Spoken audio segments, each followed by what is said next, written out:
আজকে শ্রাবণ মাসের চতুর্থ সোমবার, রেডি হয়ে নিয়েছি বাবা বর্ধমানেশ্বরের কাছে যাব বলে। বাবার মন পছন্দের ফুল, দুধ, গঙ্গার জল নিয়ে যাচ্ছি এবার বাবার কাছে। আজকে সকাল থেকেই প্রচন্ড পরিমাণে রোদ উঠেছে, রাস্তাঘাট গুলো এতটাই গরম পা ফেলা যাচ্ছে না। এর আগে আমি যতবারই বর্ধমানেশ্বরে পুজো দিতে এসেছি কোনোবারই আমি এরকম নিয়ম দেখিনি, এইবারই দেখলাম প্রথম এরকম নিয়ম। মন্দিরের ভিতরে কাউকেই ঢুকতে দিচ্ছে না, ঠাকুরমশাই বাইরে থেকে পুজোর ডালা নিয়ে পুজো করিয়ে দিচ্ছে। পাশেই এরকম একটা সিঁড়ির মতো করা ছিল, এখান থেকে উপরে উঠতে হবে, এখান থেকেই বাবার মাথায় জল ঢালতে হবে। এখানে একটি পাইপ বসানো ছিল, এইখানেই জল ঢাললে সেই জলটা গিয়ে পড়ছিল বাবার মাথায়। যদিও বাবাকে স্পর্শ করতে পারিনি, কিন্তু জলটা যে বাবার মাথায় গিয়ে পড়ছে এটা দেখেই শান্তি পেয়েছিলাম।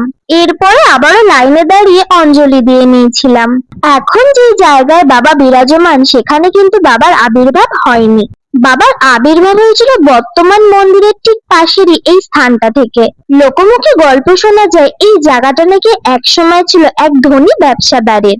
ব্যবসার কারণেই হোক বা নিজের বাড়ি তৈরির কারণে এই জায়গাটাকে খনন করতে গিয়ে এখানেই তিনি পেয়েছিলেন আমাদের বর্ধমানেশ্বরকে। সেই থেকে আজও বাবা এখানে বিরাজমান।